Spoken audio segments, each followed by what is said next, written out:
গাড়ি কি উঠে তুলে দিছি কি এর অ্যারেস্ট ডিম। আরে বেটা অ্যারেস্ট ডিম হবো না, অ্যারেস্ট ডিম হবো। তো গাড়ি খা মদ চালাস কে? হ্যাঁ ঠান্ডা দিবেন তো 1 লিটার ঠান্ডা দিয়েন আর 1 লিটার মালের বোতল দিয়েন, দুটো মিক্স করে খাইয়াম, মজাই মজা। একটা গাড়ি মারু ছাড়া যাবো না, বুঝছো? যে গাড়ি আইবো ওই গাড়ির মালপত্র আইকে দে, গাড়ি ছেড়ে দিবি। স্যার যে জঙ্গল আইনে চেকপোস্ট বসাইছেন, এই জঙ্গলে তো গাড়ি ঘোড়া আসা দূরের কথা, একটু বাতাসও হইতো না।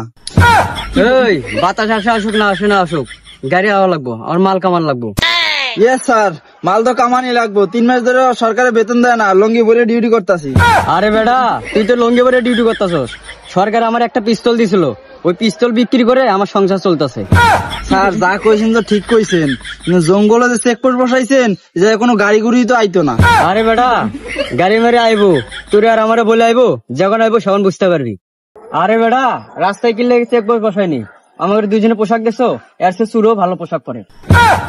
স্যার আর অপমান কইরেন না। আরে বেটা তোর অপমান মানে আমার অপমান।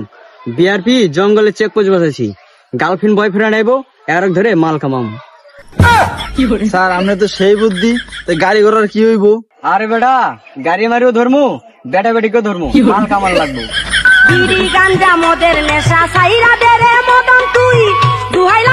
মদ খাওয়ার উপরে কোনো শান্তি আছে রে? মদ খাইলে কইল যাবে দেখা 6 ইঞ্চি আর আমারটা হইছে 1 ইঞ্চি, কতটা বড় না হইছে।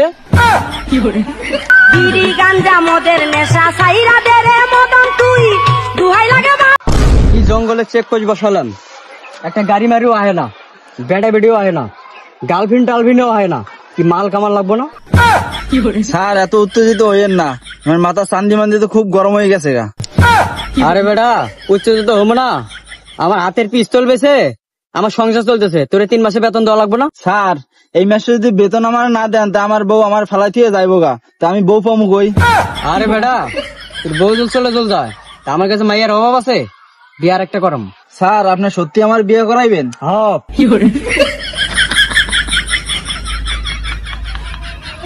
ওই সামনে কেডা রে?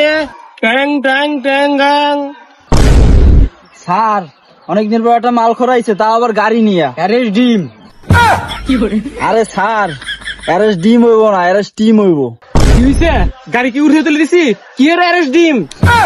আরে বেটা অ্যারেস্ট ডিম হবো না, অ্যারেস্ট টিম হবো। তো গাড়ি খা মদ চালাস কে? আরে স্যার গাড়ি খেয়ে মদ চালায় না, মদ খাইয়ে গাড়ি চালায়, আপনিও তো ভুল কইছুন। আরে বেটা যাই হোক, তোর মাথায় হেলমেট কই? আমার কাছে কোনো সুদূর বুদুর খাটবো না, আমি হলো আরিফ সার্জেন।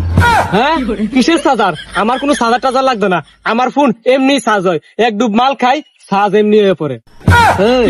আমি বললাম আরিফ সার্জেন, এই যেমন চার্জার মার্জার করা শুরু করে দিছে। স্যার আপনি যাই কন আর না কন, ডান্ডা না দিলে শালায় ঠান্ডা হইব না। হ্যাঁ ঠান্ডা দিবেন তো 1 লিটার ঠান্ডা দিয়েন আর 1 লিটার মালের বোতল দিয়েন, দুটো মিক্স করে খাইয়াম, মজাই মজা। শোন, আরে পুটকির ভিতর বাড়ি না দিলে ঠিক হইব না। স্যার আমারে বাড়ি দিবেন দিয়েন, আমার পুটকির মাঝে বাড়ি দিয়েন না, কারণ আমার পুটকির মাঝে জায়গা কম, এই জায়গায় বাড়ি আটবো না, আমার জায়গা আছে 1 হারা, ওই জায়গায় 4-5টা বাড়ি করে দিয়েন। মাতালা বাচ্চা কয় কি, ওরে গায়ে আমি 2টা পুটকির বাড়ি দেওয়ার কথা, হ্যাঁ কয় 2 কাঠা জমি আমার বাড়ি করে দিও। স্যার যে মাতাল আটকাইছি ওদের মনে হয় 2টা ইনকাম করা যেত না। এর কাছে তো 2 টাকা ইনকামও না করতে পারি, কিছুদিন আগে আমার হাতের পিস্তলটা বিক্রি করছি, এখন আমার জাইঙ্গাও বিক্রি করা লাগবে। আরে স্যার আপনি যে জাইঙ্গা বিক্রি করার কথা কইতেছেন, জাইঙ্গা বিক্রি করা লাগতো না, ওর কাছে টাকা পয়সা নাই তো কি হয়েছে, ওর যে গাড়িটা নিয়ে আইছে, গাড়িটা নিয়ে বিক্রি করে 2জনে নিয়ে যাইগা। তুই ঠিকই কছস, তাহলে হ্যাঁ গাড়িটা নিয়ে যাইগা। গাড়ির তলে মাদক আছে, পুলিশ দিয়ে ধরায় দে, গাড়ি নিবেন কই নিবেন? আরে স্যার ওর কাছ থেকে জোর জবরদস্তি করে গাড়ি নেওয়া যাইতো না, গাড়িটা আমি কেমনে নেই আপনি দেন। তুই আমার বন্ধু না? না তুই আমার সুধীর ভাই।